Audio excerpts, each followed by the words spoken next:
You are listening to Keep Canada Weird, a weekly weird news roundup by the Nighttime Podcast. Hello, listeners, and welcome back to the weekly Keep Canada Weird discussion series.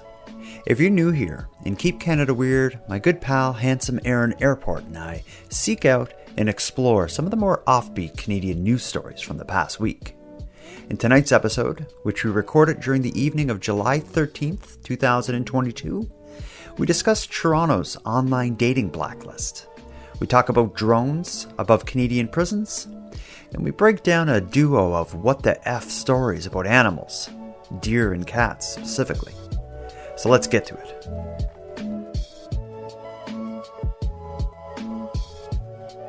Handsome Aaron Airport. It's July 13th. How are you doing today? Oh, July the 13th. Oh, is there any significance to this date? No, the 13th is always kind of cool because it reminds me of Friday the 13th. But Wednesday the 13th, not as interesting. No, I don't think so. Just the way you said it, your tone, and it was like, it's July the 13th. I think I'm just feeling kind of fortunate to be here after everything that happened over the last weekend. Friday and Saturday, Rogers, Interact. Oh, yeah, it had minimal effect on my life. Really? I thought the entire country was crippled. I went to McDonald's to get a coffee, and their debit was down, but I fortunately had some cash, got my coffee, and that was the only circumstance that I ran into that was affected by the outage. I tried to call a friend that I really wanted to talk to. They had Rogers, no way to get hold of them. That was an issue. What else happened? Yeah, I think that was the only kind of complication, but fortunately that friend will be getting a 5-day prorated refund from Rogers. Have you heard what they're offering? I heard that, yeah, Rogers will be offering 5 days. People aren't very happy about that. Why not? Well, what if, like, it's one thing if you're if you're thinking that the only thing each individual subscriber has lost out on is their day or two of service. And for anyone who doesn't know what we're talking about, Rogers, which is a major Canadian telecommunications company, had an outage that lasted Friday and Saturday most of the day, I think. Mm-hmm. Yeah, and part of the day Saturday. So not only did people's phones not work, some people Interact, which is like paying with your bank card right across the country, was down. Yeah, it was down because of it.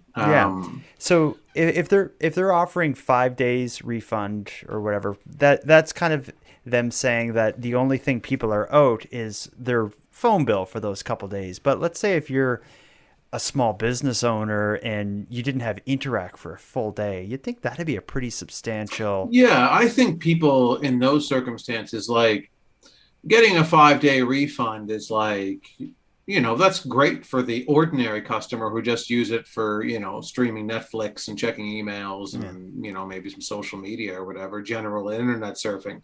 5 days is like, you're talking like $7 or $8 probably, like something like that kind of money.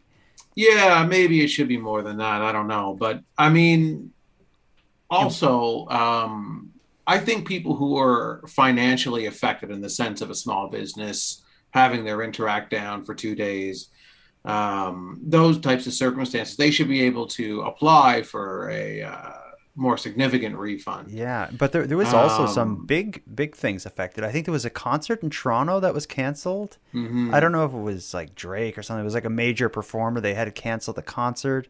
And well, here's the thing, though. Like, how reliant are we letting ourselves be on access to internet? Like, you should be able to be prepared to operate whatever you're doing with nothing connected to the internet. I get that, but I think it's what's going to happen. It looks like regulators are stepping in, and this is kind of this whole incident and our reliance on one provider for Interact across the country. That's obviously a problem. Yeah, I think that shouldn't be allowed, like one provider, monopolizing all debit machines Yeah, is it's but I think something's going to change as a result of this because we're talking about a lot of money. But either way, yeah, it yeah. luckily we don't run small businesses. Luckily we survived it. We didn't need to call 911, and people who had Hmm. Rogers, if you had an emergency that day, like that time that I had the kidney stone and I had to call 911,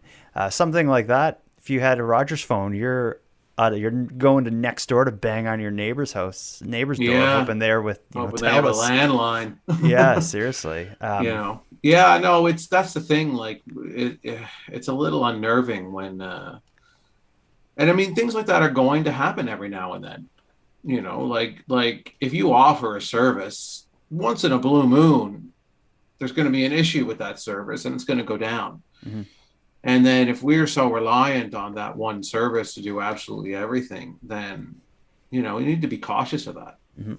Um, well, we made it. Other than that whole charade over the weekend, what's new with you? Anything going on?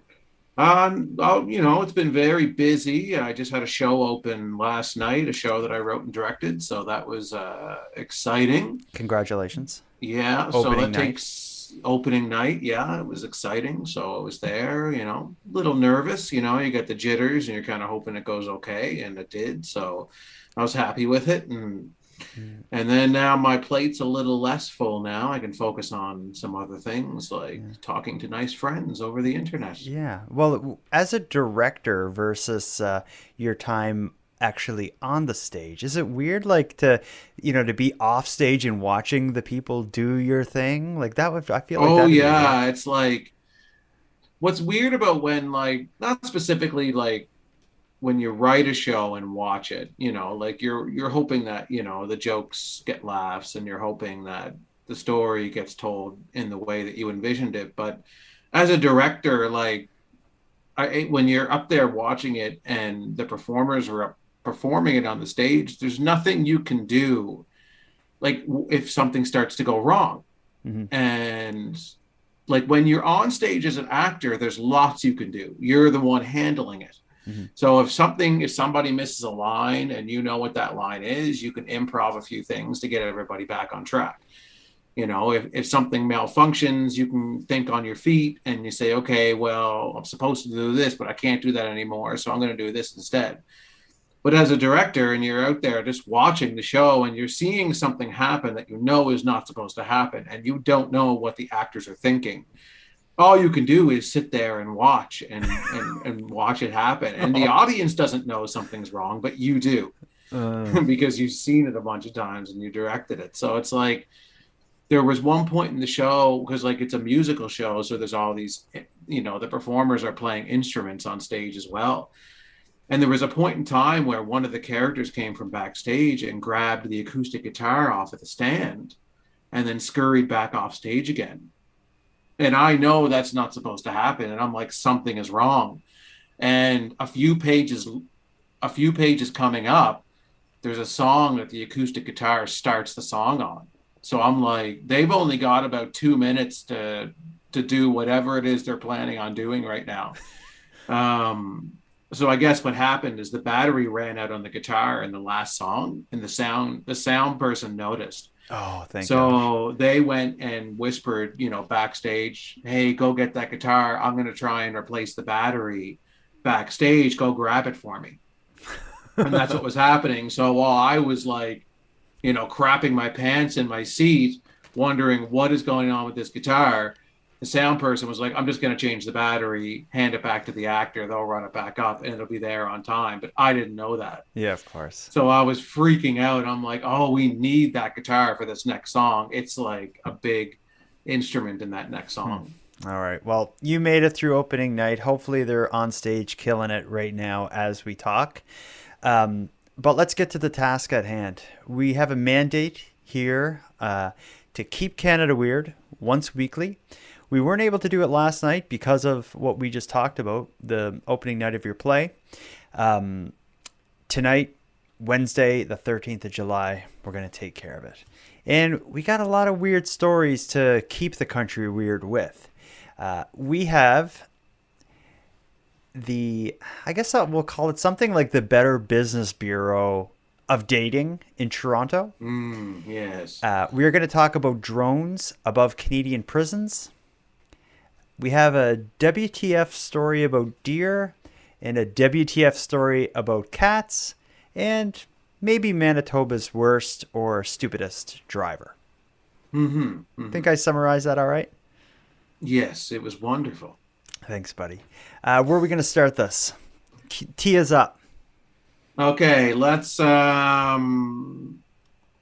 start with the driver. I wonder if this should be a crime in Canada. Maybe. It is. This week in Crime in Canada.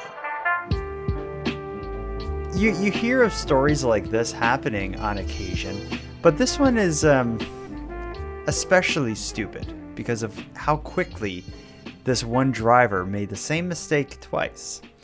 The headline of the article is Manitoba driver caught speeding twice within minutes. And this is a July 9th article. A man had to find out the hard way that speeding is illegal, and he had to find out twice.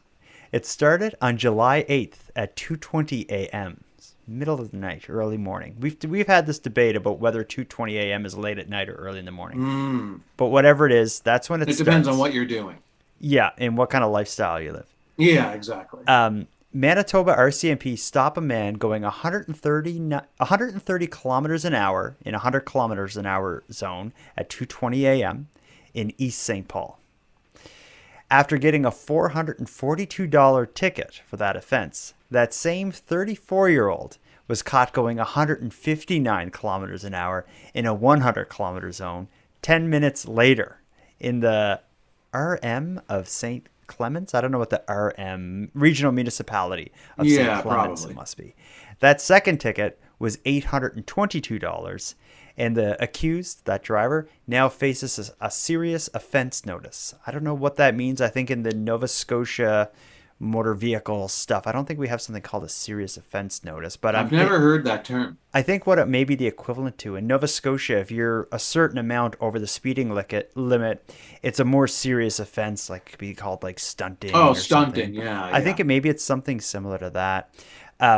What's interesting with this story is the Manitoba RCMP posted screenshots of the tickets highlighting the time, and here's what they posted. And this maybe gives a bit more info on what actually happened. Their tweet says, "What shouldn't you do immediately after getting a speeding ticket? ? You shouldn't tailgate the officer and then blow by him at 159 kilometers an hour."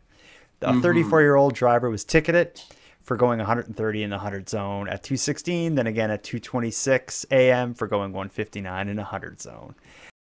159 is pretty bad. I mean, I see people do 130 all the time on the highway. Yeah, 130 is not crazy. Because I find on the highway, if the speed limit's 100, everyone's going like 110, 115 for the most part. Going 159 in a 100, that's like dangerous flying at 3 a.m. almost. Yeah, but anyway, what's this guy's problem? Just a really bad what's night? his problem? His problem is financial, I guess. His problem is time. He's short on it. Yeah. I mean, I think I really wanted this article to reach out to said individual and ask him, after getting a speeding ticket, even the most brazen driver would be cautious, after getting that ticket, at least for a few days. But this person's like, I know he just gave me a ticket, but I'm going to speed even more. I am not done here. I'll show you. But I wonder if the first speeding ticket upset him enough that he was, just being a little crazy, gets the second one. But they're lucky he just didn't explode after the second one. And that's a lot of money within a 10-minute period. And it's not just that; it's the points on your license too. Like like your insurance is going to go way up, and what a clown. There's a lot of angles, of punishment to speeding tickets. And you're in the news, although not by name, like you said. It'd be interesting if they reached out to them, but it seems like like with that with an article like that, I would really want to know, like, okay, we get the first one, people get speeding tickets all the time, and 130 is not an outrageous, it's definitely It's justifiable to speeding. ticket somebody. Yeah, Yeah. you're going 20, you're going 30 above, the Yeah. speed limit, but only 20 above the kind of, unofficial speed limit. Mm. But to then, turn around and go right away at 160, whatever it was. Like, there's Yeah. got to be I can't see that being anger. I can see that being, this person's got to be somewhere. Maybe it was an ambulance that just forgot its sirens. And it's all a misunderstanding. And it's like, no, just I left my sirens at home. No, I'm an ambulance. No, you tell it to the judge, buddy. Yeah. Mondays. All right. Hopefully that guy's day got better. He should have. Or depending on the person, hopefully it got worse. Yeah. If they're a piece of trash. Yeah, that's a good point. And maybe they are a piece of trash. But if they were a piece of trash and they moved to Toronto, Ontario, and they started looking for a mate online, how the hell would we know about them? They could just be going from one dating app to another dating app, speeding, causing a ruckus. Mm-hmm. And how would they ever be found out? Any ideas? Oh, there's a way. Mm-hmm. It's called Microsoft Excel. Plus Facebook group. Plus a bunch of other stuff. Yeah, so that is my clumsy segue into the next story, and I really like this one. A couple articles were going around about a Facebook group that is quite interesting and blowing up a little bit, both on Facebook, but also it seems like it's kind of spun off into people making TikTok videos based on the contents of this Facebook group. The Facebook group is called Unhinged, and it sets out to be almost like a PSA, like a public service announcement for women in and around Toronto about specific men that are problematic and are using dating apps, which is probably pretty necessary. So I'm going to read you a little bit of, I think it's a CP24 article that covers this, and we'll talk it out. The headline was Toronto women turn to unhinged dating list to suss out problematic men. The most sought after place that people in Toronto want in on lately isn't a swanky new venue, but a private Facebook group that's said to have a spreadsheet listing names and details of problematic men in Toronto's dating scene. In a TikTok video that went viral over the long weekend, a Toronto woman says, "I'm never going on a date again without checking if he's on the unhinged Toronto database of toxic men." Another TikTok about the database went viral, this one from a woman who said she's the group's administrator. The woman calls the list a public service announcement for people in case they come across these people listed on any sort of dating app. The star is not naming the women over concerns for their safety. The group, called Unhinged-Toronto Dating Reviews, has been around since January. As of Monday night, it listed a couple of hundred names of Toronto men, ages ranging from 20 to 60, and includes a spreadsheet on women's recollections of their encounters with them, either through dating apps or in real life. Some women shared stories anonymously, and although most didn't. In many cases, women have shared similar stories about the same men. The spreadsheet also includes some photos, screen grabs from dating apps, and detailed descriptions, including what the men look like, how they behaved, the places they frequent. Some are referred to simply as their first name, and others as John Doe. The article goes on to describe the journalist trying to contact the group administrators or members of the group for comment, but it seems like the administrators have declined to talk to the press and even made posts in the group asking its members to not go to the press and to keep the point of the group on warning women about these men and not about, notoriety for the group. What do you think of a group like this? You've used online dating. I've never used it, but you've been there. Is it good for people to know about this stuff? I can see there definitely being a value to this. Especially for females who are on there who just, it's probably a nice sense of security, to in that area, specifically in Toronto, where if you're about to go on a date with somebody, to not see their name on that list is probably at least a little bit of reassurance that, this individual isn't a reoffender of some kind of a creep of some kind that's, and yeah, so I can see that. Like it's my perspective from online dating would be quite different from, a female's perspective of it, and what they encounter, would be different from me. So I could see if I were someone who was, going out to meet essentially a stranger, you've chatted through the app, maybe you've exchanged phone numbers, but you've never met this person in real life yet. There is a certain amount of, risk to that. Yeah. And having some way to kind of at least see if this person is someone who's been flagged before, I could see being very helpful. Yeah, well, I think like the idea of Googling someone's name is good. The problem with it being in a private Facebook group, in a spreadsheet within that, is if you Google their name, it's not like it's going to, connect with this Excel sheet. So I guess you have to be allowed into the group to see it, right? And then manually search, which is a lot of work. And in a big city like Toronto, it says there's only a couple hundred men on this list. I'm sure that's a very small sample of the amount of creeps. In the bucket. Yeah, I feel like, so there's a few things I'll say about it. One is like, I think a better way to do it would, rather than it be a Facebook group, would be like some kind of like a blog or something. So that way, if I search, Jim Smith, Toronto or something, that blog will come up, that blog post will come up in my search results. I think that's the better way if you wanted to actually use it as a PS, like a public service announcement sort of thing. But I fear with a group like this is almost like the whole vigilante thing where the claims. Yeah, that's where you start to get into, the gray area of this is, who's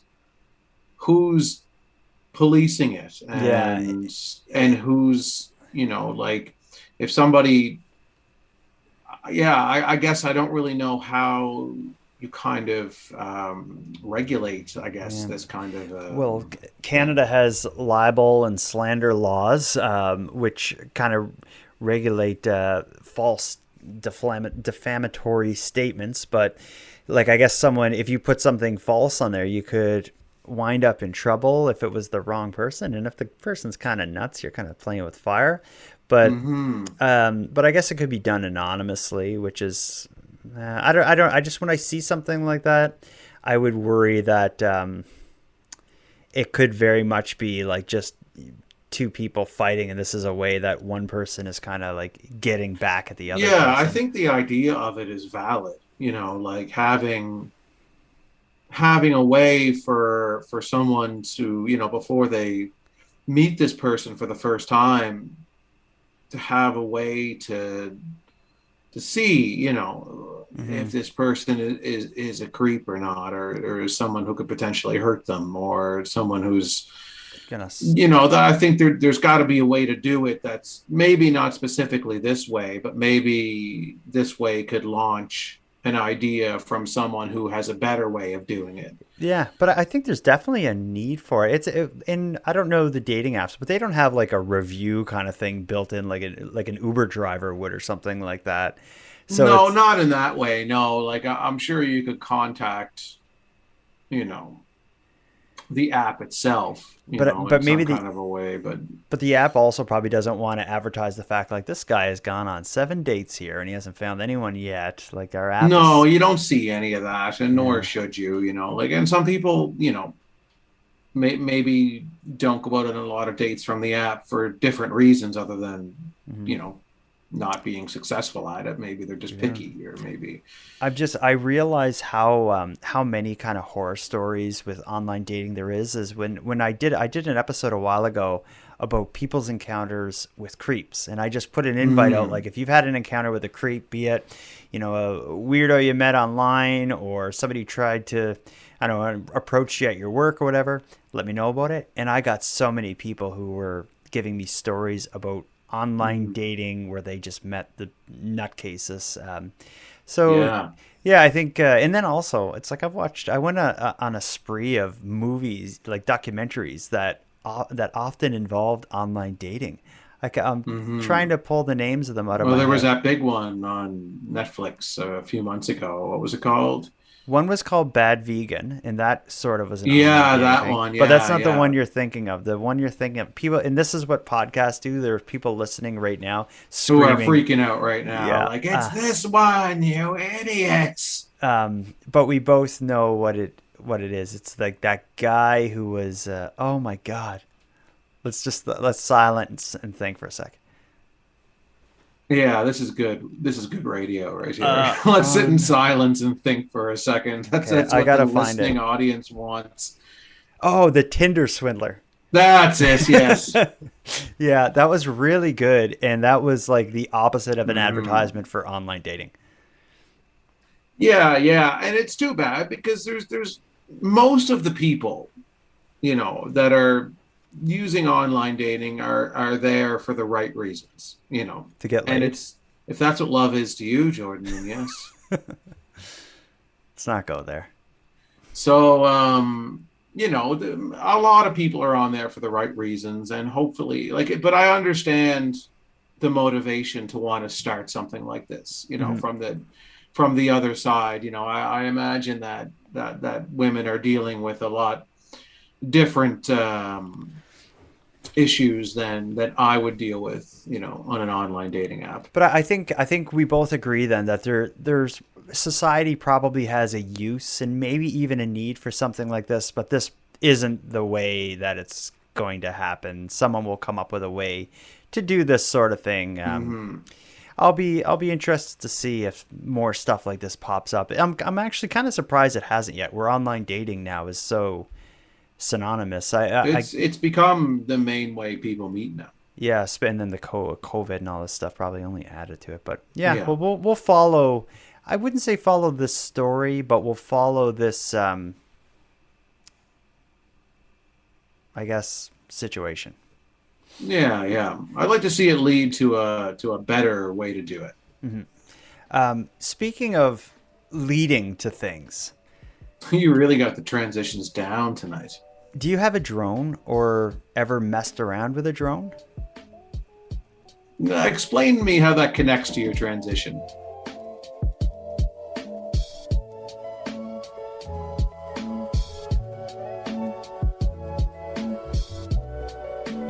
You can use a drone to go places or bring things places. Yeah, but you said speaking of leading to things. I guess A drone could lead lead to something. Well, I guess yeah. I don't think it leads to a good transition, though. No. Our next story involves a drone that doesn't so much lead to things, but brings to things. I've heard of this before, and it's a very interesting problem. I'm going to read you the article rather than explaining the problem, but apparently this is something that happens in prisons all around the world, including in Manitoba. The article is Drone Used to Smuggle Drugs into Manitoba Prison. An RCMP charged 2 men from BC. 2 men from British Columbia have been charged after they allegedly used a drone to smuggle drugs into a Manitoba prison. According to RCMP, officers in Stonewall received a report of a drone flying above and into Stony Mountain Institution at 3:20 a.m. on July 3rd. The report added that a vehicle was also seen on a back road near the prison. Multiple officers responded and found the vehicle on Highway 7 near Provincial Road 321. RCMP stopped the vehicle and found a drone in the back seat. The 2 men inside the car were arrested. A search took place inside the prison where the drone was seen to have landed, and a package containing methamphetamine and what was suspected to be fentanyl were found. Employees at Stony Mountain Institution said they had seen a drone earlier and a similar package was found the day before. The next day, a resident also found a package in the area where RCMP had stopped the vehicle and turned it over to police. RCMP said that the package had a controlled substance inside, consistent with the package found in the prison, and was likely set up to be transported by a drone. 20-year-old Shahram Taki of Vancouver and 22-year-old Jalin Falk of Burnaby were both charged with 2 counts of trafficking methamphetamine and 1 count each of possession for the purposes of trafficking and possession of property obtained by crime. RCMP have said more charges are anticipated. The 2 accused are also facing further charges in Winnipeg. The Winnipeg Police Service was called to an Airbnb on Stradbrook Avenue on July 6 after the owner of the property found some concerning items. A search of the Airbnb turned up a firearm and a large quantity of methamphetamine as well as additional drugs. RCMP alleged the 2 men were renting the Airbnb but were unable to return due to being in police custody. The pair have each been charged with multiple firearm possession and drug possession charges as a result, and none of the charges against the men have yet to be proven. In court, both men remain in custody. So these fellas seem like they got a lot going on, but the idea of like the way prisons are built and designed and have been since the beginning of time is the idea of like a wall that surrounds a space to prevent people from getting out or coming in. But they've never, I don't think they account for things being able to fly. And a drone is like... Well, yeah, the designs of prisons have relatively stayed the same for the most part. Oh, well, it's all like it's the same thing that was, would have been built 500 years ago or even longer before that with a castle or whatever. It's like the same kind of idea. It's just keep the people from being able to get out. But a drone just puts such a spin on that. And drones, they're not that expensive. They're small. They travel a long distance. You can get the lights and stuff off them so that they're not that loud and aren't seen clearly in the sky. In most prisons, I would imagine, have like a large outdoor area where the prisoners get a certain amount of time, each day to go out and walk around and do athletic things like play basketball or whatnot. So if you wanted to get drugs in a prison, that's like, it's a pretty smart way to do it. I bet you that's how a good majority, that would be much less risky than putting drugs on you and going into a prison and like actually passing them to an inmate. Yeah. I find this like, how would you not get caught doing this? I'm thinking, how would you get caught doing this? I'm the opposite. I see this as like just an easy way to get caught doing this. Well, I think these guys, for one, they drove up to the prison. That's not necessary. And that was no. And like, if they had the drone in a backpack and they just, parked a kilometer away and walked, I guess it depends on how much money they're getting for doing this, but they could park a kilometer away and just walk up with it in their backpack, fly the thing over without any lights on the drone and drop it wherever they drop it, walk back to their truck. They'd never be seen. Even the risk would be their package getting taken by the guards and stuff. But I'm assuming people who do like, trafficking methamphetamines and fentanyl and whatever, them losing a package here and there is probably not that big of a deal. I'm shocked that they get caught. I'm sure they get away with this all the time. Well, they must get away with it enough to, be doing it this often, but I don't know. I just imagine that if you do this often enough, the guards are going to see it. They're going to, I don't know. And remember as well, this is at 3:20 a.m., which depending on your lifestyle is either really late at night or really early. So they're dropping the package down into the prison yard. Probably. I'm early morning when it's still dark out. Yeah, I'm just guessing. Like maybe there's, the prison yard, maybe there's like a bush or there's, whatever. How accurately can you drop something from a drone? Super accurately, because you can it'll have a high def camera. You could bring it right low to the ground.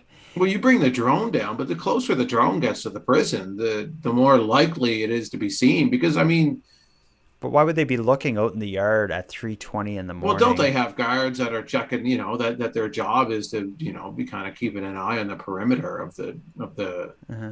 prison. Or But maybe I'm getting too much of that from movies where yeah, they have the spotlight going at all times. the spotlight catches the Yeah, drone, then all the GI yeah. Joes run out of the prison, shooting at it. But it's I think it's like, keep in mind how small a drone is. It's this tiny little thing with Hmm. just carrying a small brick of drugs or whatever. Like, they make a good amount of noise, but they're not crazy loud. If you don't have lights on them or whatever, like I don't know. I bet you it happens way more often than you think. And again, I think it would be much less risky than putting it Hmm. on your person and going in there to see somebody and passing it to them. Oh, yes, definitely less risky than that. But I think people should stick old school with this and just come in with the baked the cake, and the Yeah, the file cake is in the has like a cake. file Yeah, in the bottom. yeah, yeah. That's how I think they should always stick to that. Yeah, anything should be that's smuggled in or out of Canadian prisons should be done Hmm. in like a Nanaimo bar. Calling back to last week's Calling episode. back to last week, yeah, yeah. I don't know why it struck me as I'm surprised that they get away with doing that as much as they do, because they must get away with it often enough that it's a go-to way to do it. Hmm. But where they drop it, like, I don't know, it just seems to me that somebody else would, like, where can they drop it in the prison yard that someone else might not come across it before they do? I can only imagine if there's like a bush, or maybe there's a little building that they keep all the basketballs in. You can sit it on the roof and someone reaches up and grabs it, something. But again, a drone would have a good camera, so they could even send the drone over and look around. But then they're also, they would be communicating with an inmate, and the inmate would work with them to be like, yeah, there's this bush, drop it in the bush. Like, it's all planned out. I think. There's this bush. I planted the bush. I've been nursing it and growing it just for this. Nobody's asked any questions about why I put a bush in the middle of the yard.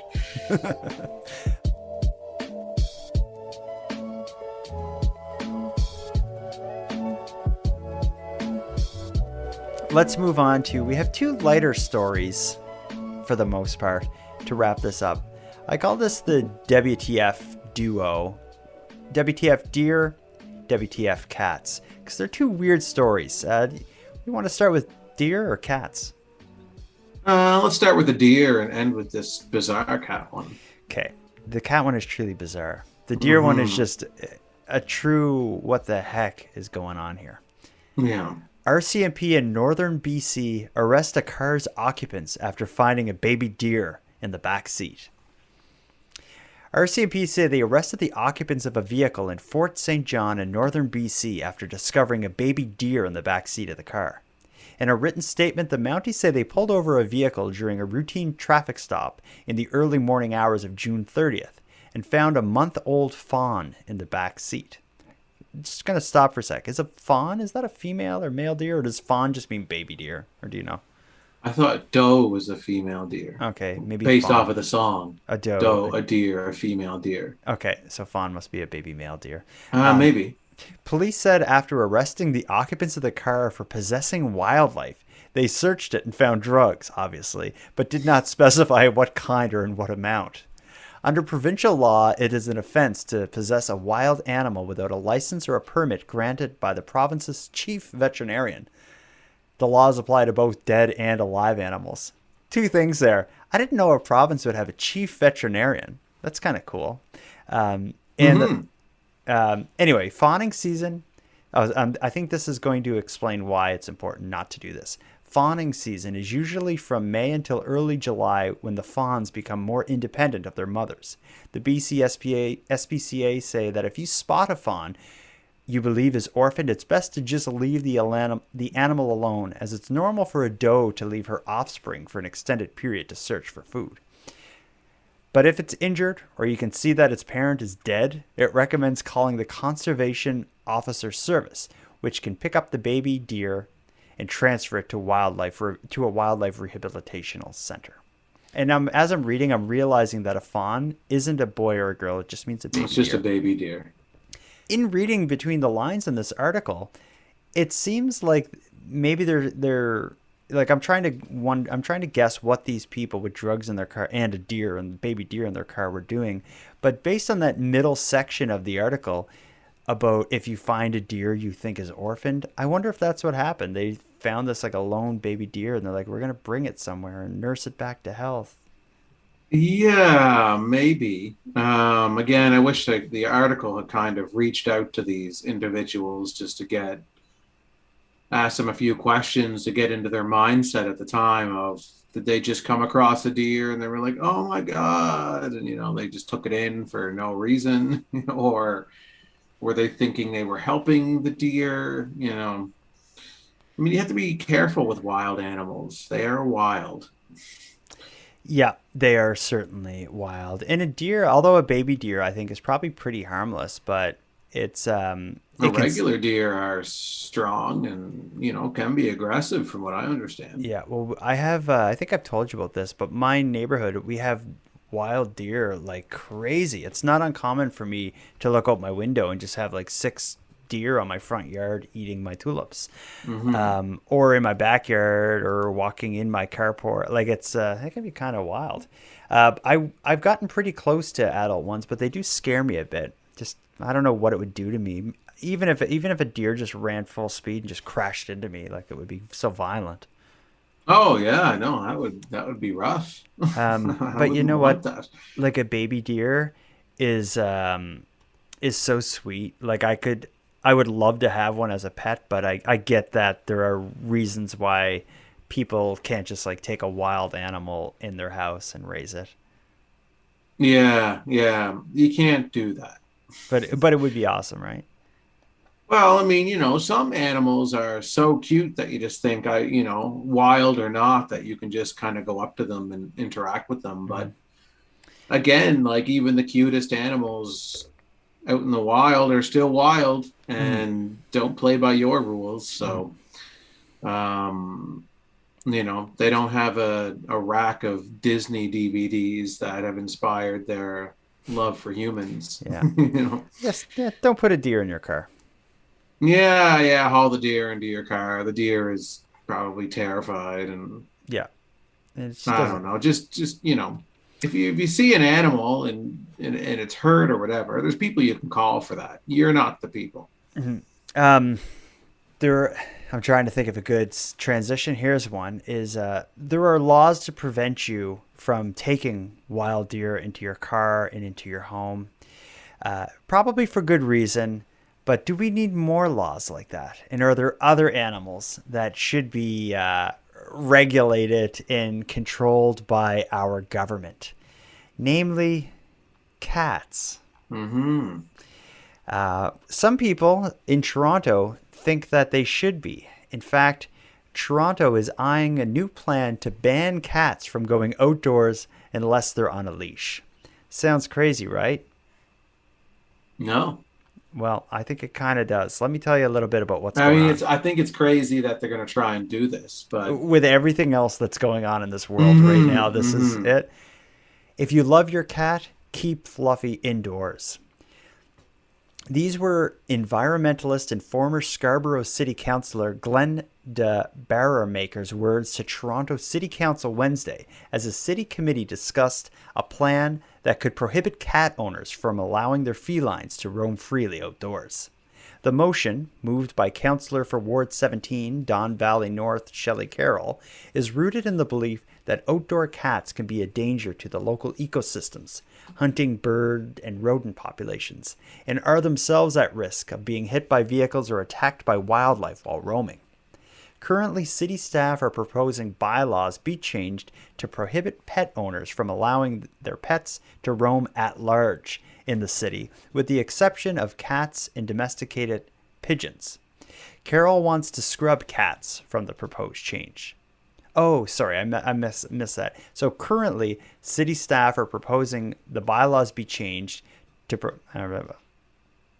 to prohibit, that's word it weird. So I guess right now, pets can't roam wildly unless it's a cat or a pigeon, but they want to scrub cats from the proposed change while still permitting pigeons to remain at large. Yes, yeah. Under the proposed bylaw, cats would still be allowed outdoors, but they would need to be leashed. Members of council on the city's Economic and Community Development Committee voted in favor of the motion by a show of hands. I'm moving this motion today because I truly believe people don't want free roaming cats, Carol said. It is horrendously traumatic when you find a cat that has been met with misfortune. However, the bylaw change hasn't received final approval. It was not included in Wednesday's staff report featuring potential rule changes to the chapter of the city's municipal code dealing with animals, and would still need the majority support of council before it could go into effect. Council is scheduled to debate the issue in 2 weeks. I get it. I get what they're saying. Like my cat's an indoor cat anyway, so it wouldn't, if that law ever came to my town, it wouldn't change my life. But I think I don't know how they would do it. Someone in Toronto, in a big city like that, even in the outskirts of Toronto, like I just feel like just letting your cat go wild in the neighborhood, it's not a great idea anyway, for the reasons mentioned in that article. Is hit by a car, killing the birds and all this stuff. That's a problem. But I don't know. The idea that at this time in the world, government would, even a municipality or whatever, would tackle this as an issue. There's so much going on that it's just kind of like, let's just wait and deal with this later. Let's wait until the next pandemic and then deal with it. But I do. Yeah, I don't know. And cats on leashes don't do as well as dogs on. I mean, they have cat leashes. I don't have one because, again, I don't want to bring my cat outside, because the more comfortable he is with the outside, the more he's going to want to go outside. Right now, he's still fearful of it.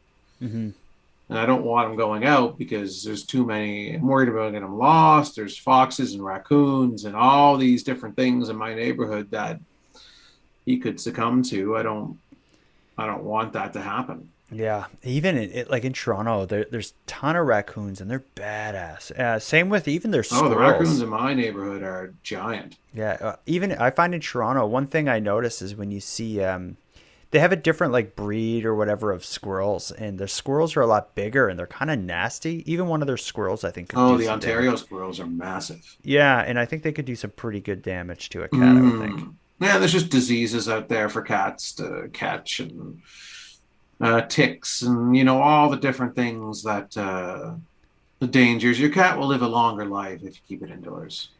Well, we'll see what happens with this. I think there's just the idea. I think right now is just not the time for them to further regulate cats. But it's weird that pigeons are left off of that. I was wondering about that, because do a lot of people have domesticated pigeons? I know Mike Tyson does. Yeah, I couldn't name one other person. No, he was the only person who I thought did. Yeah. I'd be curious to see or know some kind of statistic about how many people keep pigeons as pets. Well, enough to advocate beyond the books. Yeah, enough to advocate for their exclusion from that bylaw. Yeah. It's mentioned. It's pigeons and cats are the only ones that are allowed to roam free outdoors, but now it'll just be pigeons. Well, we'll see what happens. Interesting though, but we'll start wrapping this up. Before we do though, Aaron, anything on your mind or anything you need to get off your chest? Off my chest? No, I'm not angry at anyone, if that's what you're suggesting. Okay, no, I'm glad you're not. Anything you're looking forward to from between now and when we next record about a week from now? I'm looking forward to seeing how weird Canada can get in this next week. Really give us our plate full next week. We want it. Aaron, until next time. Jordan, until next time. Check Hold that on site tight. It's going to be before a you date anyone. wild ride.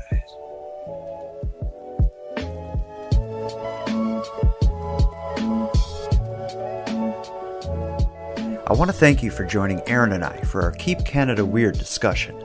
But before we part, I have some thanks. A big thanks to Aaron for sharing an evening with me and with you, the listeners of Nighttime. A big thanks to the internet's favorite cult leader, Unicole, for supplying the intro and outro voiceovers. But most importantly, I have a massive thank you to everyone who listens to Nighttime, as without your interest and your support, this show would be as pointless as it would be impossible. But with that said, keeping the show alive is and has always been an uphill battle. So if you want to help take a bit of weight off the show's back, make sure you're listening on the premium feed. And not only does the premium feed keep the show alive, it'll give you more of each topic than you'll find here on the free feed, as I'm adding exclusive content regularly, and I maintain a full back catalog of episodes only on the premium feed. So for about the price of a cup of coffee, help keep Canada weird at patreon.com/nighttime podcast. And on the topic of the premium feed, let me thank the newest subscribers. Lisa, Nathan, Polly, and Michelle, thank you for going premium. And for anyone else who'd like to support the show but can't do it with a premium feed subscription, you can give me a big hand by simply sharing this episode on social media and letting some like-minded friends know what we're doing here.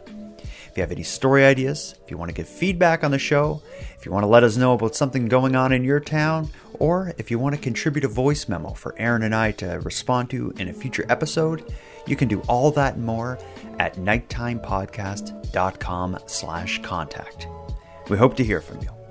But until then, take care of each other, hug your loved ones tight, and let us know if you see anything weird. The Nighttime Podcast is written, hosted, and produced by Jordan Bonaparte. Copyright Jordan Bonaparte.